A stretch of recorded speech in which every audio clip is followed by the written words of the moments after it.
Naam, hii ni Sport League Cup ya Februari 5, 2026, 2026. Na utakuwa nami Ahmadi Ali Ahmadi mwanzo hadi tamati. Na katika Sport League Cup ya leo tutazungumzia swala zima la mchezo wa jana ambapo ulipigwa kati ya Fountain Gate FC dhidi ya Namungo FC, na mchezo ulikuwa ni wa kutoana jasho kweli kweli. Na katika habari za kimataifa tutakuja kuzungumzia swala zima la mechi ya nusu finali ya Carabao Cup ambayo iliwakutanisha kati ya Manchester City dhidi ya Newcastle, ambao Newcastle alikuwa ni bingwa mtetezi, lakini jana aliambulia kilio na alipigwa kipigo cha bao 3-1. Tuna mapumziko mafupi, tukirejea tutakuwa na uchambuzi wa kina, na mchambuzi wangu wa zamu leo atakuwa ni Bwana Matias.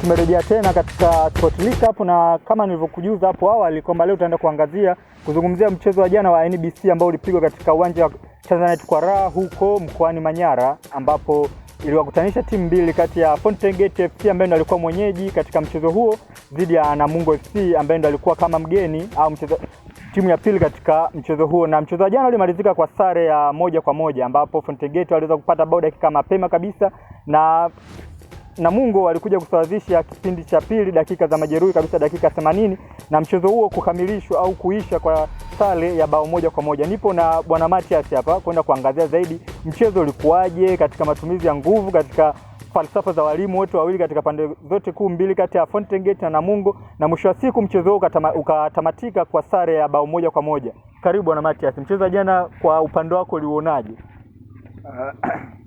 Asante sana ndugu Ahmed. Yeah. Ukiangalia mechi ya jana kati ya Fountain Gate na Namungo, yes, nafikiri hawa tuseme katika viwango ni timu kama ambazo zinakuwa zinashabihiana, haziachani sana. Yeah.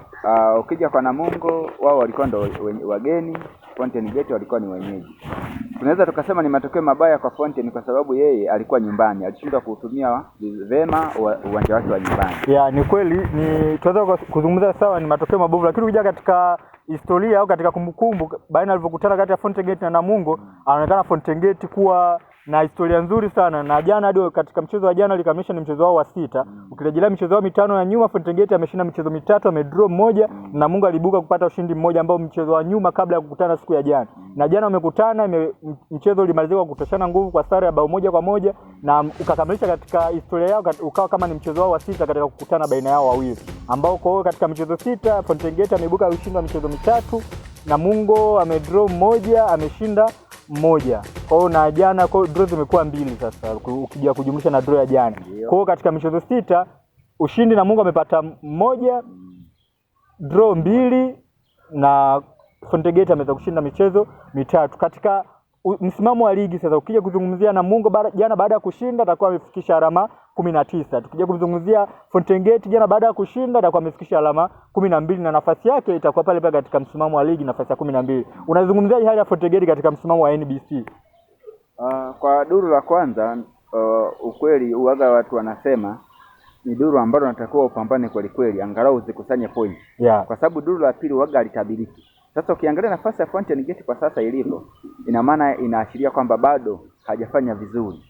Kwa maana hiyo kuwa na pointi 12 alafu nakuta kuna mwenzao ana pointi 20, ana pointi 22, ana pointi 24, tayari yeye anakuwa tayari amejitengenezea gepu kwamba katika yale malengo yake, maana waga hizi timu zetu waga kuna malengo anakuwa nayo wakati msimu unaanza, kwamba ni maintain nisishuke daraja, nibaki pale pale. Sasa kwa pointi 12 bado wako nyuma sana.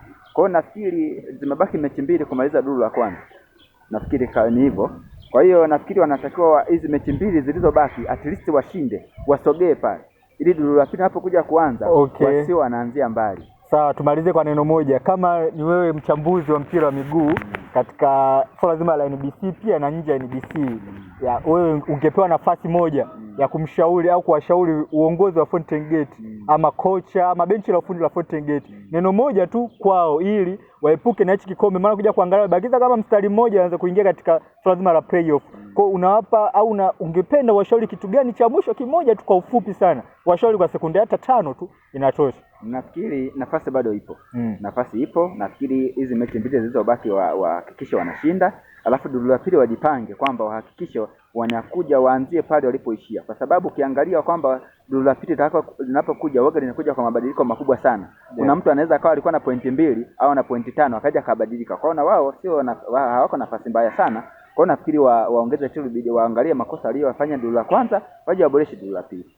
Na muone ulikuwa uchambuzi mfupi na mchambuzi wangu wa siku ya leo Bwana Mathias, na amekujuza mengi zaidi kuhusu mchezo wa jana kati ya Fountain Gate na Namungo, ambao mchezo huo walitoshana nguvu kwa sare ya bao 1-1. Tupate mapumziko mafupi, tukirejea tutakuja kuangazia katika nusu finali ya Carabao ambayo iliwakutanisha kati ya Manchester City dhidi ya Newcastle, ambayo nayo Newcastle walipoteza kwa bao 3-1. Tutarejea hivi punde.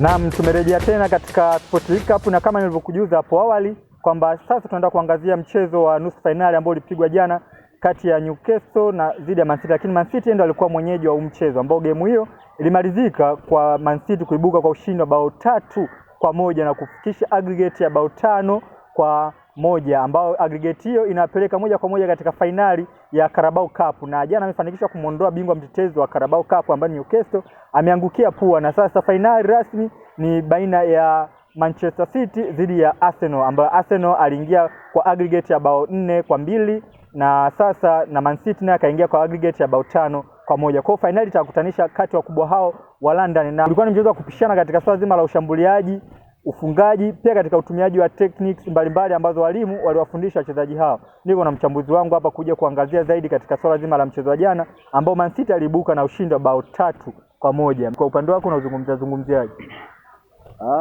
Nafikiri Manchester City ukiangalia kwa mechi ya jana kumfunga Newcastle walistahili, kwa sababu hata ukiangalia kwenye ligi yao matokeo ya Man City yana deserve kwamba walistahili kushinda.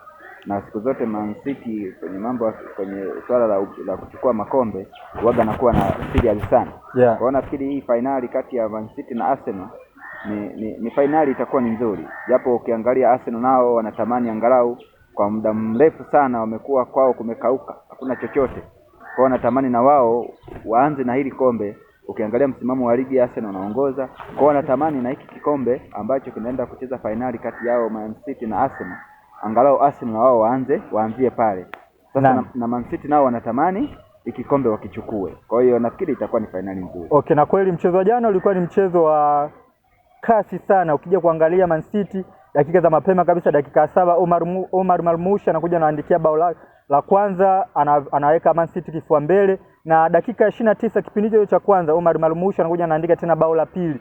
Ukija kuangalia pale ikawanyongonyesha kabisa Newcastle katika kupata ile matumaini angalau ya kupata hata bao la kulevel aggregate na mwisho wa siku aje kukaa katika msimamo sawa, lakini Omar Marmoush jana anaonekana ni mchezaji ambaye aliwakata matumaini sana katika timu ya Newcastle, lakini aliwapa ushindi Manchester City, na mwisho wa siku wanakuja kushinda tija na kuja kuongoza tena bao la 3 na kuwakata matumaini kabisa timu ya Newcastle. Na mwisho wa siku Newcastle nao wakija wakajipambanua, mwisho wa siku wanakuja kupata goli angalau la kufutia machozi na Elang ambao pia walifunga, lakini halikuwa na tunasema ni kazi bure, kwa sababu ukija kuangalia aggregate hadi muda huo tayari ilikuwa inasomeka 5-0, na alipokuja kushinda Elang, kwa hiyo ikaja kupelekea aggregate kuja kusomeka kwamba kwa 5-1.